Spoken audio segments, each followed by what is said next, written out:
Gozo, and welcome to the very last episode this year of Lovin Daily. I'm your host Chris Perugine, together with Tim Diacono. Tim, Happy New Year's Eve. Happy New Year's Eve, Chris. What are you planning for today? Quite a year. No, nothing special at all. Just No, I'm gonna go to some big 700-person rave. No, I'm joking. Mosque on or off.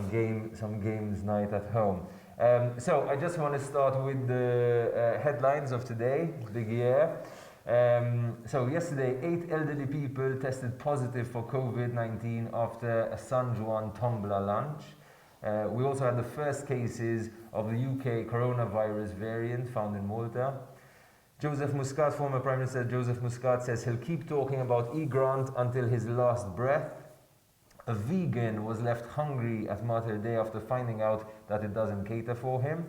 And Malta will stop importing 7 plastic products as from tomorrow. And before we move on to the first story, I just want to remind you that our Daniel Holmes book, it's almost sold out. There are only, I think, less than 100 copies left. So if you want to get yours before the end of the year, buy them now. Otherwise, next year it will probably be sold out and you'll be disappointed. But Tim, let's start talking about the first story of the day. Yes, so 8 elderly people have tested positive for COVID-19 after attending quite a large lunch, a Tombla lunch in San Juan that was subsidized by the San Juan local council. And a further 70 elderly people have been placed in quarantine. Now, this spread quite a lot of debate yesterday. Obviously, the local council is telling us that they followed all the health guidelines. Everything was done by the book, temperature masks, distance between tables. However, you know, it was still a group of around 80 elderly people gathered together in the same room, you know, despite the pandemic and them being the most vulnerable people. Now, the way I see it is it's extremely unfair on people like bar owners who coincidentally yesterday were also told that they're going to have to remain closed for at least another month, that they have to remain closed presumably to protect the vulnerable people, while events, large-scale events like these for vulnerable people are actually happening. I think I can't see the logic in this. I mean, 70 people, right? 70 in quarantine and a further 8 who tested positive, so at least 78. Yesterday as well, we had the first cases of the UK coronavirus variant. We had 3 cases, 2 were imported cases, so to speak, foreigners visiting from England, and the third one was a Maltese individual. It must be said that this new variant, which has already been registered in other countries as well, is seen as more contagious, but not more deadly, and should also be should work with the vaccine. So the vaccine should protect us against it as well. But yesterday, the health minister Chris Fern announced that we did have this variant arriving in Malta. Yesterday as well, there were 124 new cases of COVID. There was another death. There were 138 recoveries. So going into the last day of the year, we have a total of 1,392 active cases of COVID. Next story, Tim? Yes, so Joseph Muscat, former Prime Minister Joseph Muscat, was interviewed on one TV show, and he placed quite a lot of emphasis on the infamous e-grant story. Just as a recap, it was when Daphne Caruana Galizia said that the Panamanian company e-grant belongs to Michel Muscat. Now he said that he's going to keep talking about this, which he called the biggest lie in Malta's history, up until he takes his last breath, that there are the people who had pushed this story forward 3 years ago now don't have anything to do about it. And interestingly, he also reiterated that he called the snap election 3 years ago because this e-grant story was published. Now, this contradicts what his own Chief of Staff, Keith Kembry, had said in court recently, which is that the plans for a snap election were underway as early as February or March 2017, so therefore around 3 months before the e-grant story was published. Maybe they had different reasons for calling it.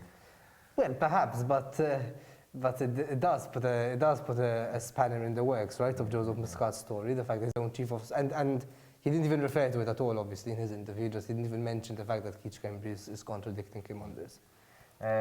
Yesterday as well, Joseph Muscat was succeeded by the Brazilian President Bolsonaro in terms of the dubious award of the most corrupt person of the year. We'll move on to the next story. A vegan, Brandon Galia, reached out to Facebook yesterday, to a vegan Facebook group yesterday, to complain about being left hungry at Mater Dei Hospital. So Mr. Galia was a patient at Mater Dei Hospital for a number of days. The doctors were telling him that he needed to eat, but he was telling them that he was a vegan and he needed vegan food, and he was treated very badly. He says, given food that was quite foul, and that was, you know, just a watery soup and some rice and some frozen vegetables. What's interesting is that when he spoke on Facebook, hundreds of people reacted to share similar experiences and saying that there were a number of intolerances that also weren't catered for, including gluten-free diets and things like that. It must be said that we did speak to a source at hospital who said that there is a vegan option, which includes some ginger soup and a vegan burger. But there wasn't an official request filed for this patient, and now this patient has been attended to. Brandon Galia says he was attended to by being given a bread roll. So I'm not quite sure. I think this must be quite an issue in hospital. You know, they have these big food contracts, and I imagine that there is some skimping out when it comes to making sure there are enough options for people with enough intolerances and diets. I think what disturbed me a bit about this is the fact that this patient was made to feel like he was offended. You know, the way that they spoke to him. He said that there was this attitude where they were looking down on him for being vegan. I don't expect that from health authorities, given that the vegan lifestyle is probably quite healthy and helpful for the environment as well. What do you make of that, Tim? Well, I mean, in this day and age, I suppose the national hospital, the national hospital we're talking about. I think it's quite ludicrous. It doesn't have proper vegetarian or vegan options on the menu. You know, it doesn't matter how many people are vegan or not. I mean, it is a growing number of people, and the hospital should definitely, if there's something in the contract that doesn't allow it, then change the contract. I'm sure there's going to be a lot of people making New Year's resolutions to become vegans, and so even more so, the hospital should cater. And I think tomorrow also Malta will take its own New Year's resolution. Yes, tell us exactly. about that. So, as of tomorrow, Malta is going to stop importing 7 plastic products. These are plastic bags, cutlery, straws, plates, cotton buds, food containers, and drink stirrers. Now, this was originally announced over a year ago, but it kind of fell under the radar for obvious reasons, because it was actually announced by Joseph Muscat, to give him some credit, and it's going to be implemented as of tomorrow. Isn't it an EU thing as well? There are other EU countries who are doing this as well. I'm not sure if every EU country is, but Malta definitely is. And it's going to be a gradual thing. So first, the importation of single-use plastics is going to stop, well, of certain products, and then at the start of 2022, the sale will stop as well. So, I mean, on the face of it, it does seem like a decent move in terms of the environment. On the face of it. On the face of it, you're doubting it, or? No, I mean, but there's this. Sometimes these policies can have unintended consequences as well. Yeah. We'll see what happens with that. Hopefully, it will save a few turtles from being trapped with plastic bags.